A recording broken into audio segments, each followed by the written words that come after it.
Esto es Espacio de Gestión, el podcast de la Maestría en Gerencia Social de la Pontificia Universidad Católica del Perú, liderando la gestión para el desarrollo.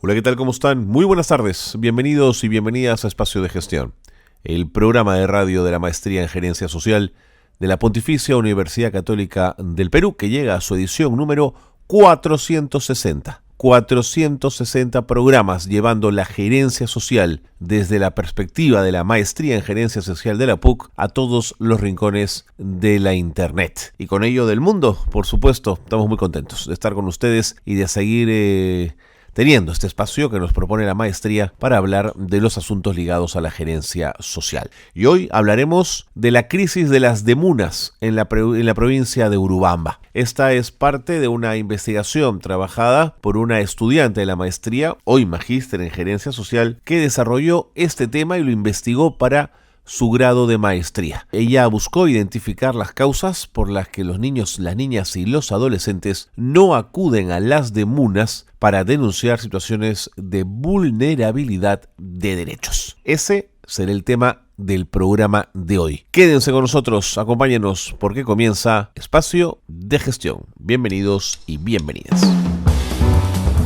Bien, seguimos en Espacio de Gestión con esta línea de conversación con especialistas, con magísters en gerencia social, que a partir de su investigación de grado abren una posibilidad enorme de temas a los que nos podemos abocar en este programa.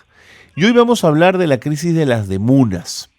Esta vez es una investigación centrada en las demunas de la provincia de Urubamba. Quien hizo esta investigación buscó identificar por qué niños, niñas y adolescentes no acuden a las demunas cuando se trata de denunciar situaciones de vulnerabilidad de sus derechos. Quien nos atiende es María Elena González Azurín y yo quiero agradecerle muchísimo la gentileza y el estar con nosotros en el programa. María Elena, ¿cómo te va? Bienvenida al programa. Muchísimas gracias, Carlos, por la invitación y encantada de poder compartir la experiencia de haber desarrollado esta investigación. Marilena, antes de entrar al tema de fondo, cuéntame un poquito por qué decidiste ser magíster en gerencia social. Estaba buscando un posgrado que pudiera combinar los componentes gerenciales y los componentes sociales. No es muy fácil encontrar una maestría que me pueda permitir tener una mirada ejecutiva, pero sin perder el componente social de diferentes temas. Entonces, yo me he desarrollado mi vida laboral en la empresa privada, en el gobierno, en el Estado también, y en ONGs y fundaciones, y necesitaba una maestría que pudiera ser como un paraguas y me permitiera adquirir mejores competencias de las que tenía con esta visión gerencial sin dejar lo social de lado. ¿No fue una sorpresa que en la maestría tuvieses que compartir espacio académico con gente que venía de espacios académicos o profesionales tan diversos? Para mí la diversidad ha sido uno de los valores agregados de la maestría, porque me ha permitido intercambiar experiencias con profesionales de diferentes lugares, claro. ¿No? Profesionales que venían desarrollándose en ONGs, en fundaciones, en cooperativas de desarrollo rural, por ejemplo, en trabajos de cooperación internacional también, funcionarios del Estado y también empresarios. Entonces creo yo, podría decir que es una de las maestrías con mayor diversidad en su alumnado, ¿no? De acuerdo. ¿Y por qué quisiste trabajar e investigar el tema de las demunas? ¿Por qué te llamó la atención? Yo estuve viviendo durante 17 años en la provincia de Urubamba, dirigiendo una fundación que trabajaba con niños, niñas y adolescentes. Nosotros trabajábamos diferentes programas y referidos a la educación, referidos a la salud y al desarrollo productivo. Y hicimos una investigación con niños en situación de vulnerabilidad, con un grupo de psicólogos y terapeutas que llegaron de Holanda. La cooperación que financiaba estos proyectos era holandesa. y encontramos una cruda realidad, y de 130 niños aproximadamente que evaluaron, alrededor de 7 de cada 10 sufría de maltrato sexual, ¿Qué de abuso me sexual. estás contando? Sí, es lo que te estoy contando. Entonces, una de las preguntas que inmediatamente viene es: ¿qué está haciendo el Estado? ¿Por qué está pasando? ¿Por qué los niños y niñas no están denunciando cuando se está vulnerando sus derechos? ¿Qué es lo que falta para que los niños y niñas sean protegidos por el Estado ante una situación tan dura? Al mirar cuáles eran las probables causas, son diversas, pero en esta zona en específico, uno de los problemas principales que poco abordamos cuando hablamos de maltrato sexual infantil es el hacinamiento familiar. Claro. El hacinamiento familiar es clave. Cuando tú tienes una familia compuesta por 6 u 8 personas en una sola habitación, Claro. que comparte 2 camas, y tienes al adolescente con la niña, al papá con la niña, es donde empieza la vulneración del cuerpo, del espacio de la otra persona. Y acá quiero plantear un tema del que poco hablamos, Carlos, que me parece que es vital que coloquemos en la agenda pública, y es el abuso sexual de niños. Porque cuando nosotros hablamos de abuso sexual, inmediatamente nos remitimos a las niñas, porque es lo que se evidencia a través de un embarazo. Pero existe una violencia sexual silenciosa, que es la que sufren los niños, que pocas veces denuncian, que pocas veces hablan, por vergüenza, por cultura, por la situación de dominio del padre, del tío, del vecino, que el vecino tiene sobre el niño. Entonces, estamos muy enfocados y tenemos muy presente en la agenda pública la violencia sexual contra niñas y adolescentes, pero no contra niños y adolescentes. Pienso que ahí es donde también tendríamos que poner el foco, porque esos niños ya entran en el círculo perverso del maltrato y la violación. El maltratador suele haber sido una persona maltratada. Entonces, mientras no rompamos este círculo de violencia, difícilmente podemos sanar nuestra sociedad. Cuando vi esta realidad, dije, bueno, vamos a investigar qué es lo que está pasando de manera más profunda, sobre todo respecto al rol que debiera tener el Estado para proteger a toda una generación. Es así que investigo sobre las demunas en la provincia de Urubamba, y mi campo de acción fueron 4 distritos: Ollantaytambo, Maras, Guayabamba y Urubamba. Me he quedado pensando en lo último que has planteado, Marilena, y pensaba, digamos, qué tipo de masculinidad hemos construido para que también los niños hombres sean víctimas de sus padres, de sus primos, de sus vecinos, Marilena. Es sumamente doloroso, ¿no? Porque esta masculinidad está referida al poder. A poder, ¿no? Pues sin duda. Totalmente, es una relación de poder. Entonces, imagínate si tú ya sometes a una mujer y la consideras menos, y por eso la sometes, porque tienes mayor capacidad de perpetrarla, por llamarlo de alguna forma. Imagínate el poder que te da violar a un niño, a un adolescente, ¿no? Y someterlo. Es muy duro, Carlos. Y creo, soy una convencida de que si queremos empezar un proceso de sanación de la sociedad, no solamente tenemos que hablar del abuso sexual de niñas, sino del abuso sexual de niños y adolescentes.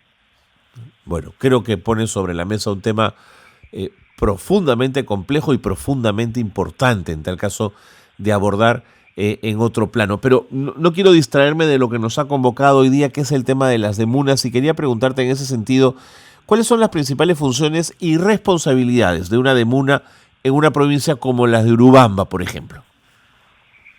En realidad, el objetivo fundamental de una demuna es la función principal, es proteger, ¿no? Y promover los derechos de los niños, de las niñas y los adolescentes en sus jurisdicciones, ¿no? Como municipalidad.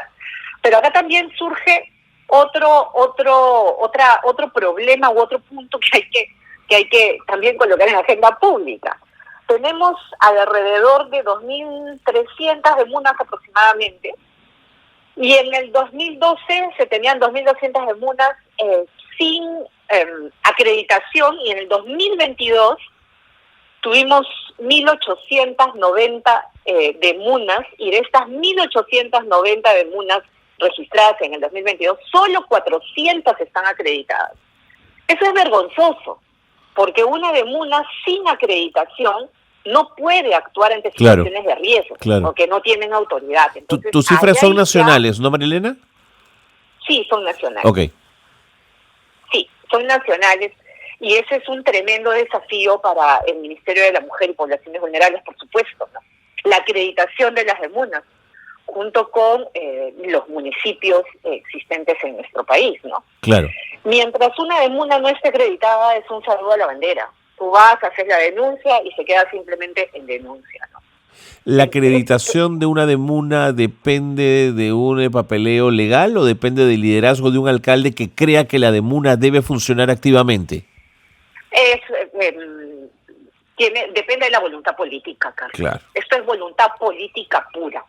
Si tú tienes a un alcalde realmente comprometido con la promoción y la protección de sus niños, niñas y adolescentes, ese alcalde va a acreditar su demuna y le va a dar a la demuna el lugar que debe darle, el presupuesto que debe darle, la logística que debe darle. Pero si tú tienes un alcalde que no tiene una mirada respecto a la situación de los niños, niñas y adolescentes en su jurisdicción, simplemente va a tener una oficina más de paso y pondrá al amigo o a la amiga de turno para que se haga cargo. Sin duda. Uno de los problemas, por ejemplo, fundamentales que encontré en nuestros distritos, los distritos que estudié, es el horario de atención de las demunas. Las demunas se atendían de 8 a 2 de la tarde. Justamente logran que los niñas están en las escuelas. Entonces, evidentemente, ninguno va a ir a hacer una denuncia a una demuna que está cerrada, o sea, que tiene un horario en el que ellos no pueden acudir. De acuerdo. Entre tantos otros problemas que encontramos, como la falta de información y demás. Y lo otro es qué personal tienes a cargo y el nivel de compromiso que tiene.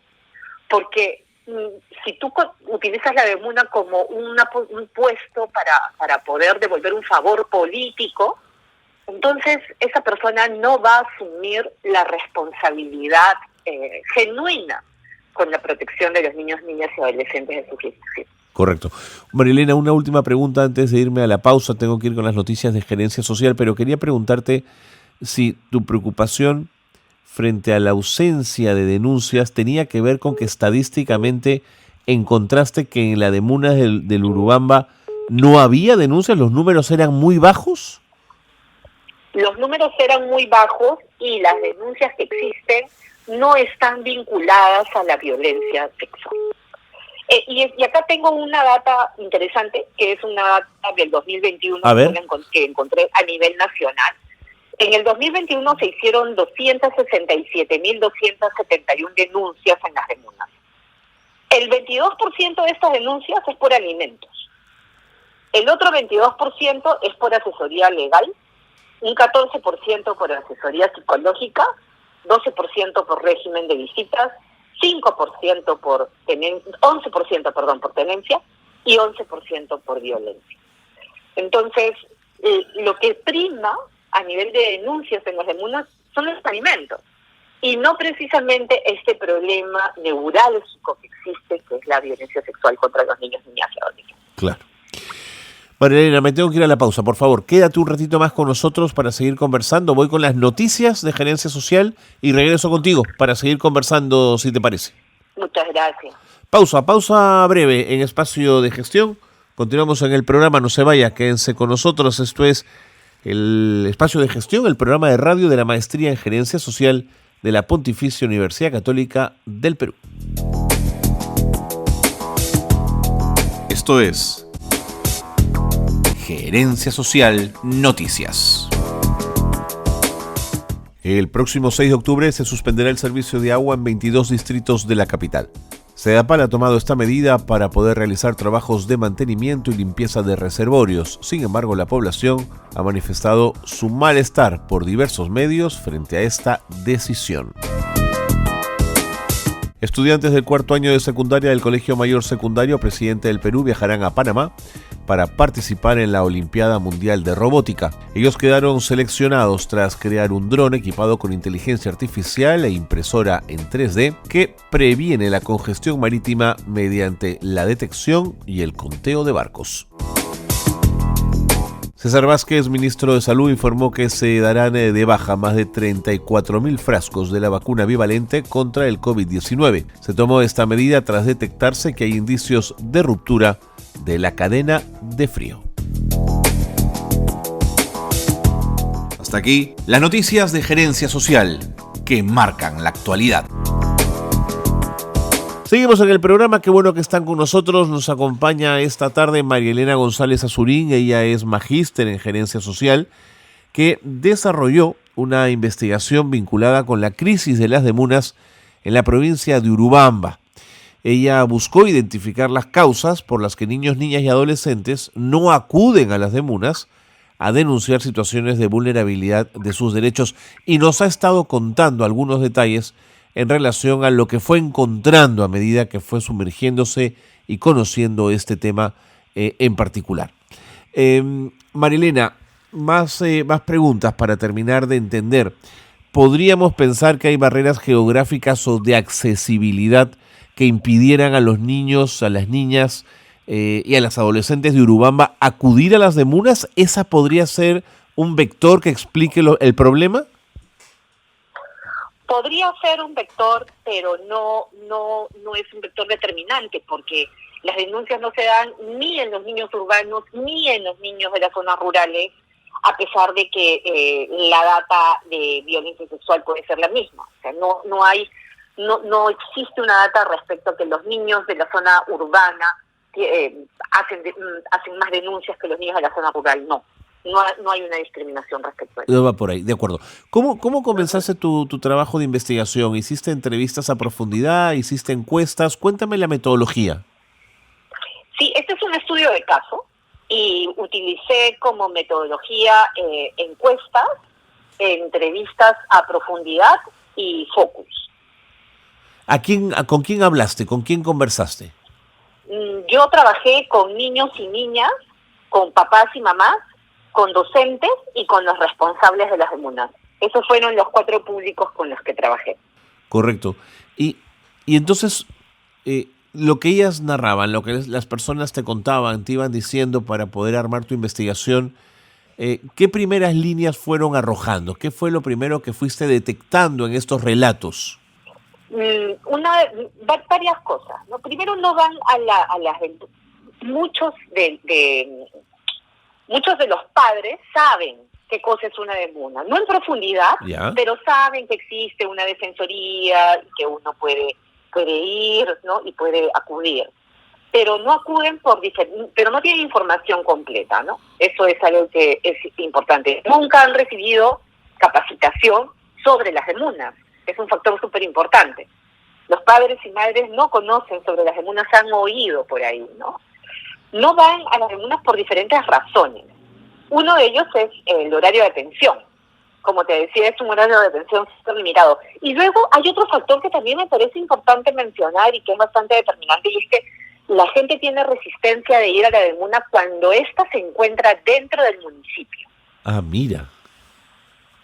Porque están expuestos a que la gente los vea. Claro. A que los vecinos los vean, a que el esposo se entere que la señora ha ido a la demuna.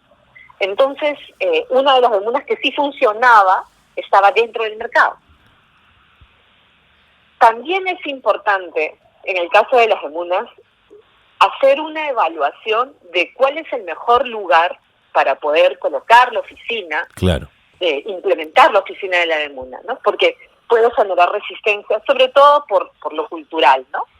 Entonces hay una barrera que sentían los padres para poder acudir a las demunas cuando estaban dentro de los municipios, ¿no? Hay gran desinformación sobre las funciones también que tiene la demuna, ¿no? Y otro de los problemas que encontré cuando hice las entrevistas a profundidad con los responsables de las demunas, por ejemplo, fue que no estaban preparados. Ajá. No tenían ni la sensibilidad ni la preparación para poder atender correctamente situaciones de riesgo, ¿no? Mira, te me has adelantado porque justo te iba a preguntar por los recursos humanos y financieros disponibles en las demunas en Urubamba, si eran suficientes para cumplir sus funciones. No, no son suficientes, porque no hay voluntad política para que las demunas funcionen. No hay voluntad política. Todo se resume a la voluntad política. ¿Y las demunas están adscritas funcionalmente a los gobiernos locales o dependen de otras instancias? A los gobiernos locales únicamente, pero la acreditación se da ante el Ministerio de la Mujer y Poblaciones Vulnerables. ¿Reciben fondos de los ministerios, ayudas de los ministerios o todo es municipal? Los fondos son municipales. Entonces, Marilena, si al alcalde no le da la gana, no hay demuna. No hay demuna, tal cual. Tú lo has dicho. Increíble. Si al alcalde no le da la gana, no hay demuna. Y la demuna podría ser, si es que se trabajara con una mirada holística, nacional, podría ser una gran herramienta para poder hacer trabajo de prevención respecto a la violencia sexual infantil de niños, niñas y adolescentes. Por supuesto. Es un recurso importantísimo, si es que los alcaldes y las alcaldesas tuviesen voluntad política para hacer, por supuesto. Correcto. Marilena, me quedan 2 minutos. Quiero pedirte si podrías poner en esta mesa de conversación, en este espacio de debate, las 2 o 3 conclusiones más importantes que quisieras dejar producto de esta investigación. ¿Cuáles serían? Primero, la importancia de hacer una campaña nacional informativa sobre las funciones de las demunas para que así la población pueda exigir a sus autoridades el funcionamiento de la misma.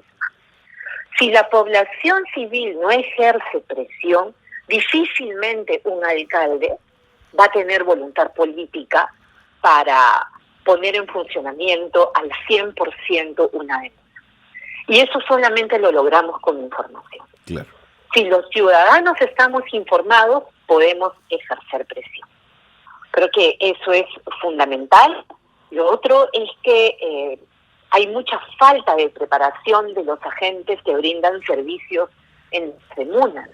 Debiera haber una suerte de homologación de todos los responsables de las demunas a nivel nacional, para unificar los criterios de atención, para tener una suerte de red de responsables de las demunas a nivel nacional y compartir buenas prácticas entre una y la otra y ver dónde pueden haber redes de apoyo. Además, creo que ahí hay una oportunidad tremenda. Creo que es importante también facilitar la denuncia de los niños y de las niñas. Un agente de la demuna no puede castigar a un niño o a una niña cuando va a hacer una denuncia. No puede preguntar, ¿pero qué hiciste? No puedo decirle, ¿pero qué le habrás dicho? Entonces, si es que no tenemos a agentes que realmente abracen el dolor de un niño y una niña y lo protejan en la real dimensión, difícilmente los niños y niñas van a acudir a ellos. Y si las demunas no tienen capacidad resolutiva, nadie va a ir. Porque ¿para qué vas a ir a contarle un caso si es que no van a poder hacer nada? Si es que una demuna te va a decir, mira, no puedo hacer nada. Las demunas tienen que tener mayor capacidad resolutiva. Creo que esas son las conclusiones más importantes. Veo en las demunas una oportunidad, pero alguien tiene que comprarse el pleito. Y ese pleito es político. Es político. Marilena, muchísimas gracias por habernos ayudado a entender más este tema. Creo que es una investigación muy potente. Creo que pone sobre la mesa complejidades enormes en nuestra sociedad. Pero hay que verlas y hay que mirarlas de frente y hay que hablarlas. No se puede ocultar todo esto. Te agradezco muchísimo la gentileza de haber conversado con nosotros. Muchas gracias, Carlos, y muchísimas gracias a la Maestría en Gerencia Social. Marilena González Azurín, magíster en gerencia social, ha estado con nosotros en el programa y nos ha hablado de este tema tan importante al cual hay que mirar y del cual hablaremos en próximos programas. Compromiso, seguir mirando a las DEMUNAS y exigiendo su activación y funcionamiento eficiente en todo el país. Nos vamos. Gracias a todos, a todas, por ser parte de Espacio de Gestión. Muy buenas tardes.